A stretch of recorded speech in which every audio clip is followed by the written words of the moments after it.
بیوی کا حق ہے ہمارے اوپر کہ کبھی بیوی کے اوپر ہاتھ نہ اٹھایا جائے، بیوی کے اوپر کبھی ہاتھ نہ اٹھایا جائے. لیکن اللہ معاف کرے، آج تو ہم اور آپ ذرا سی باتوں کے لیے بیوی کو جانور کی طرح مارتے ہیں، ذرا سی باتوں کے لیے ہم اور آپ بیوی کو جانوروں کی طرح پیٹتے ہیں. میرے بھائیوں، بیوی کے اوپر ہاتھ اٹھانے والا انسان کبھی اچھا انسان، ایک مومن بننا تو دور کی بات، ایک اچھا مسلمان بننے تو دور کی بات، ایک اچھا انسان نہیں بن سکتا ہے. اس لیے بیوی کے اوپر کبھی ہاتھ مت اٹھانا. اور ہمارا حال تو یہ ہے کہ کلیا چوک ہم گئے، کلیا چوک میں جا کر کسی سے ہماری لڑائی ہو گئی، کسی کے ساتھ ہمارا جھگڑا ہو گیا. اب جب لڑائی ہوئی، جھگڑا ہوا، ابھی کمزور ہوں، گٹکا کھا کے شراب پی کے بالکل دبلا پتلا سا ہو گیا ہوں. دوستوں جس کے ساتھ لڑائی کی اس نے 4-5 گھوسا اور 4-5 لات مار دیا. اب گھر میں آیا، پیچھے سے کپڑا پھٹا ہوا ہے، گنجی پھٹی ہوئی ہے. گھر میں آیا، بیوی نے پوچھا کیا ہوا، کس کے پاس لات کھا کر آئے ہیں گھر میں. اب وہاں تو لات کھا کر آیا، گھر میں آ کر شیر بن گیا. وہاں بلی بن کے تھا، لات کھا رہا تھا، گھر میں آ کر شیر بن گیا. جب بیوی نے کہا تو بیوی کو دے دھرا در مارنا اسٹارٹ کر دیا. یہ ہمارا حال ہے. میرے بھائیوں، ذرا سی باتوں پر بیوی کے اوپر ہاتھ نہ اٹھایا کرو، بیوی کو نہ مارا کرو، بیوی کو ذلیل نہ کیا کرو، بیوی کو تکلیف نہ پہنچایا کرو. اور میں تو آج ایک بات بڑی ذمہ داری کے ساتھ یہ بات کہہ کر جا رہا ہوں. مجھے پتا نہیں کس کو لگے گی یا نہیں لگے گی میری بات، لیکن بڑی ذمہ داری کے ساتھ یہ بات بتا کر جا رہا ہوں کہ بیوی کے اوپر ذرا سی باتوں کے لیے ہاتھ اٹھانے والا انسان میری نظر میں مرد نہیں بلکہ وہ نامرد ہے. وہ نامرد ہے جو بیوی کے اوپر ہاتھ اٹھاتا ہے. اس لیے کوشش کریں کبھی بیوی کے اوپر ہاتھ نہیں اٹھائیں گے انشاءاللہ. ذرا ہمیں اور آپ کو سوچنے کی ضرورت ہے. اس بیوی کے اوپر، اس بیوی کی بات کر رہا ہوں میرے بھائی، اس بیوی کی جس بیوی نے ہمارے لیے اپنے ماں باپ کو چھوڑ دیا، جس بیوی نے ہمارے لیے اپنے بچپن کے تمام سہیلیوں کو چھوڑ دیا، جس بیوی نے ہمارے لیے ہر چیز سے کمپرومائز کر لیا، آج ہمارے پاس آ کر رہ رہی ہے، ہمارے لیے کھانا بنا رہی ہے، ہمارے بچوں کا دیکھ بھال کر رہی ہے، ہمارے لیے سب کچھ کر رہی ہے، اور اللہ معاف کرے آج ہم اسی بیوی کے اوپر ہاتھ اٹھاتے ہیں. میرے بھائیوں، یہ ہمارے لیے اچھا نہیں ہے. اس لیے بیوی کے اوپر ہاتھ نہ اٹھایا کریں. یہ بیوی کا حق ہے. تو تیسری چیز ہو گئی. پھر سے وہ حدیث سنتے جائیے. اللہ کے پیارے نبی بیان فرماتے ہیں، ان تطعمها اذا طعمت وتكسوها اذا اكتسيت ولا تضرب الوجه ولا تقبح ولا تهجر الا في البيت. او مردو سنو، تمہارے اوپر تمہاری بیویوں کا یہ بھی حق ہے کہ تم اپنی بیویوں کو گالی نہ دیا کرو، گالی نہ دیا کرو. گالی آج جو ذرا سی باتوں کے لیے تیری بہن کی، تیری اس کی بیوی کا خاندان کو لے کر گالی دینا، باپ کو لے کر گالی دینا، ماں کو لے کر گالی دینا، میرے پیارے ساتھیوں یہ اچھا مسلمان کی پہچان نہیں ہے. ولا تقبح، آپ کے اوپر آپ کی بیوی کا یہ حق ہے کہ آپ اپنی بیوی کو گالی نہ دے. بولے انشاءاللہ. ولا تہجر الا فی البیت. اور لاسٹ چیز، آپ کے اوپر آپ کی بیوی کا یہ حق ہے. مان لیجئے بیوی آپ کی اور آپ کے درمیان، آپ کی بیوی اور آپ کے درمیان انبن سی ہو گئی، 2-4 باتیں ہو گئی، لڑائی ہو گئی، جھگڑا ہو گیا، تو آپ کیا کریں؟ اس کو باہر جا کر نہ پھیلائیں. ولا تہجر الا فی البیت. ہو سکتا ہے کہ آپ کے درمیان، آپ کی بیوی کے درمیان لڑائی ہو جائے، جھگڑا ہو جائے، تو میں ہو جائے، ہو سکتا ہے، یہ بڑی بات نہیں ہے، سب کی زندگی میں ہوتا ہے، آپ کی زندگی میں بھی ہو گیا. لیکن ایسا نہیں کہ آپ اس کو اور بڑھاوا دیں، گھر میں جا کر سب کو بتائے، باہر جا کر سب کو بتائے، یہ کرے وہ کرے. ایسا نہیں ہے میرے بھائیوں. اگر کچھ ہو گیا ہے، انبن سی ہو گئی، کچھ بات بن گئی، تو اس بات کو بگڑنے سے پہلے اسلام کہتا ہے کہ ولا تہجر الا فی البیت. آپ گھر کے اندر اس کو گھڑی کے اندر رکھیے اور گھڑی کے اندر اس کو ختم کر دیجئے. یہ بیوی کا حق ہے آپ کے اوپر. آئیے اور ایک حدیث میں آپ کے سامنے پڑھ کر چلا جاتا ہوں. پہلے ایک قرآن کی آیت پڑھیے کہ بیوی کا حق ہمارے اوپر کیا ہے. جلدی پڑھ رہا ہوں آپ کے سامنے کیونکہ رات بڑی تیزی کے ساتھ آگے بڑھ رہی ہے. قرآن کہتا ہے فَانْكِحُوا مَا طَابَ لَكُم مِّنَ النِّسَاءِ مَثْنَىٰ وَثُلَاثَ وَرُبَاعَ. اللہ اکبر. ذرا دیکھیے، اب تو مرد خوش ہو جائیں گے. آپ اگر کسی عورت سے شادی کرنا چاہتے ہیں تو کیجئے. اسلام آپ سے کہتا ہے کہ مثنیٰ وثلاث ورباع، 2 3 4 آپ شادی کر سکتے ہیں. ڈبل شادی کیجئے. ایک بیوی ہے اور ایک شادی کیجئے. اگر آپ چاہتے ہیں کہ شادی کروں تو کیجئے، کوئی منع نہیں ہے آپ کے شادی کرنے کے لیے. 1 شادی کیجئے، 2 شادی کیجئے، 3 شادی کیجئے، 4 شادی کیجئے. چارج 4 سے زیادہ اور نہیں کر سکتے. مثنا و ثلاثہ و رباع, 1 2 3 4 تک آپ شادی کر سکتے ہیں. لیکن ہاں شرط ہے, کلیا چوک میں بہت سارے لوگ ایسے مل جائیں گے کہ جن کے پاس 3 بیویاں ہیں, 2 بیویاں ہیں, 4 بیویاں ہیں. لیکن بیوی کا حق آپ کے اوپر کیا ہے, یہ بیان کرتے ہوئے یہ آیت میں آپ کے سامنے پڑھ رہا ہوں کہ اسلام نے آپ کو یہ اجازت دی, شریعت نے آپ کو یہ اجازت دی کہ 1 سے زیادہ 2 3 4 آپ نکاح کر سکتے ہیں, آپ شادی کر سکتے ہیں. لیکن شرط ہے. شرط کیا ہے؟ فَإِنْ خِفْتُمْ أَلَّا تَعْدِلُوا فَوَاحِدًا. شرط کیا ہے؟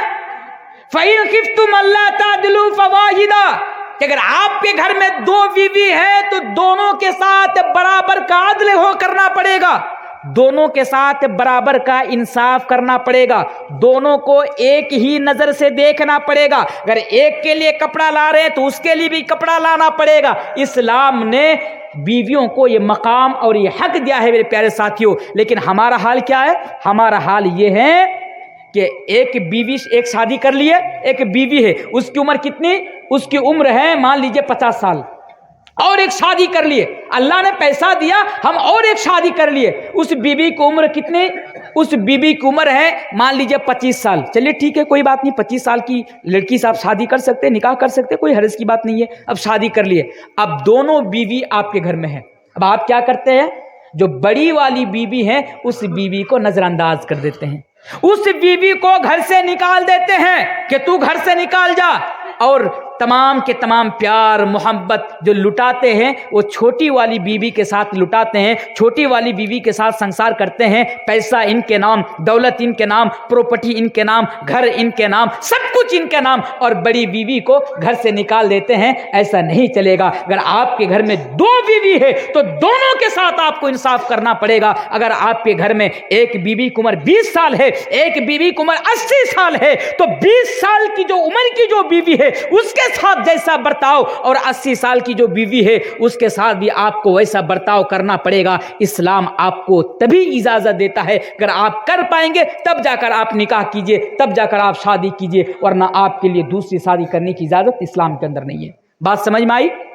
ایک نا واقعہ یاد آ گیا مجھے, یہ واقعہ سنتے جائیے, بڑا دردناک واقعہ ہے. ایک دن جمعہ کی نماز پڑھ کے میں مسجد سے نکل رہا ہوں. مسجد کے سائیڈ میں, بالکل دروازے کے سائیڈ میں, ایک عورت, بالکل جوان عورت, اپنے ایک معصوم چھوٹا سا بچہ کو لے کر کھڑی ہے.